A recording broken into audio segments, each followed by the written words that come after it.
We had just moved into a little ranch house in the suburbs. Storybook neighborhood. Quiet, friendly neighbors, picket fences, the whole 9 yards. Suffice it to say that this was supposed to be a new start for me, a recently single dad, and my 3-year-old son. A time to move on from the previous year's drama and stress. I viewed the thunderstorm as a metaphor for this fresh start. One last show of theatrics before the dirt and grime of the past would be washed away. My son loved it anyway, even with the power out. It was the first big storm he'd ever seen.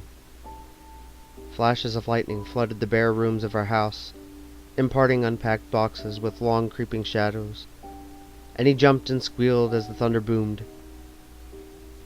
It was well past his bedtime before he'd finally settled down enough to go to sleep. The next morning I found him awake in bed and smiling. "I watched the lightning at my window," he proudly announced. A few mornings later, he told me the same thing. "You're silly," I said. "It didn't storm last night. You were only dreaming." "Oh." He seemed somewhat disheartened. I ruffled his hair and told him not to worry. There should be another storm soon. Then it became a pattern. He would tell me how he watched the lightning outside his window at least twice a week, despite there being no storms. Recurring dreams of that first memorable thunderstorm, I figured. It's easy to hate myself in hindsight. Everybody assures me that there's nothing I could have done. No way I could have known. But I'm supposed to be the guardian of my child.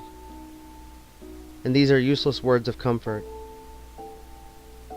I constantly relive that morning, making my coffee, pouring milk over my cereal, and picking up the newspaper to read about the pedophile local authorities had just arrested. It was front-page stuff. Apparently this guy would select a young target, usually a boy, stake out their house for a while, and take flash photos of them through their window while they slept. Sometimes he did more. My stomach sank as the connection was made.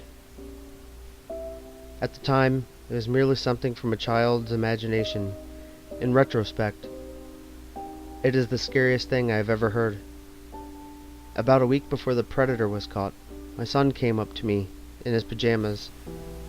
"Guess what?" He asked. "What?" "No more lightning at my window." I played along. "Oh, that's nice. It finally died down, huh?" "No. Now it's in my closet." I've yet to see the photos the police have collected.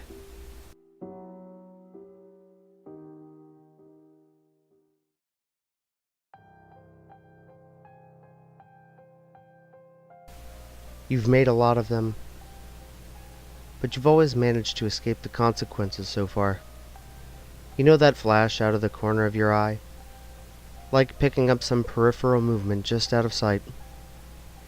And then you turn your head, and there's nothing there. That was one of the times you made a mistake. That creeping, unsettling feeling that you're being watched. That there is something dark and sinister near that can see you. That's a warning tens of thousands of years of instinct has driven into your body that you're about to make a mistake. And that unexplained bruise, that fresh cut you can't remember receiving, those times you wake up sweating, screaming, and breathing like you just run a marathon and can't remember why. Those are the times when they almost got you. What are they? Well, it's hard to describe.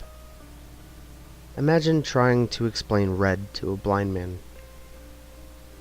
You can't really explain it. You just have to experience it for yourself. And you really don't want to experience this. I can tell you that you are just one thing to them: food. And they can keep you alive for quite a long time while they eat. You've probably heard at least one unexplained sound while reading this. Maybe it's nothing, but sometimes it's one of them trying to break through, to find you. But they won't. Not unless you make a mistake. When you make a mistake, it's like dangling a piece of meat in front of a pack of hungry dogs, and then yanking it away again. Sometimes they don't react quick enough. Sometimes they do. There are so many unsolved disappearances over the centuries. It's hard to tell how many were victims of their own kind, and how many simply made one too many mistakes. You see, it's when people are most worried about making mistakes that they tend to mess up the most. What mistakes are there to make? If I told you that, you'd just make sure you didn't do them anymore. And that would be a shame. We almost got you last time.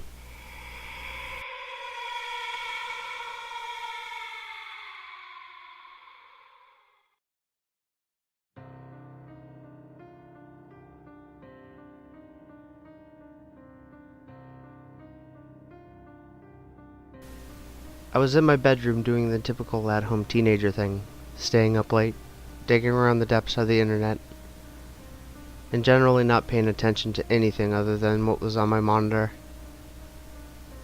It was the early morning around 2 o'clock, and everyone in my house was asleep but me. The room was nice and warm despite it being the dead of winter, since we had the windows replaced last week. We had been losing heat, especially in my bedroom, through some old storm windows, but the bitter cold was now kept outside. I don't remember what I was doing. I think in the terror that consumed me, I must have forgotten. I heard a noise at my window. Not the sound of a bug flying into it, or the shrubs brushing against it. No, this was an odd noise. A thumping sound. Something I've never heard before. I didn't think anything of it initially. Whether that was because I genuinely believed it was nothing, or because I didn't want to find out what it was, I can't say. But I sat there for a moment and just listened to it. It was distinctly rhythmic. Thump, thump, thump.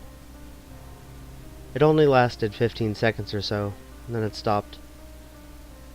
I shuddered, but shrugged it off. And after spending another hour or two browsing and consciously not looking toward the window, I turned my computer off and fell into an uneasy but uneventful sleep. This morning, after the sun had been up for a few hours, and the things that go bump in the night were doing whatever they do during the daylight hours, I walked to my window and spent a few minutes trying to replicate the sound that I had heard. I tapped the window, bumped it with some soft objects, even locked and unlocked it, but I couldn't for the life of me figure out what had made the sound. Nothing I did was even close. I figured that the event had been a fluke, and the day was normal, until this evening.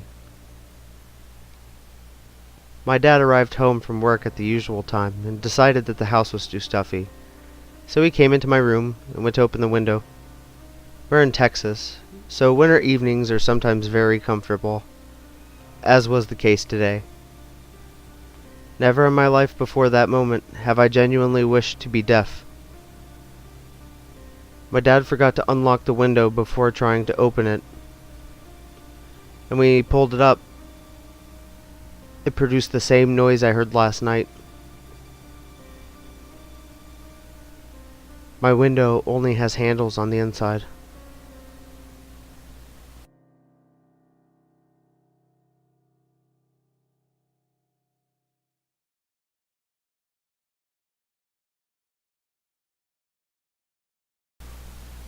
On any night with a crescent moon, open Winamp or any other music program you might have on your computer that has a shuffle program.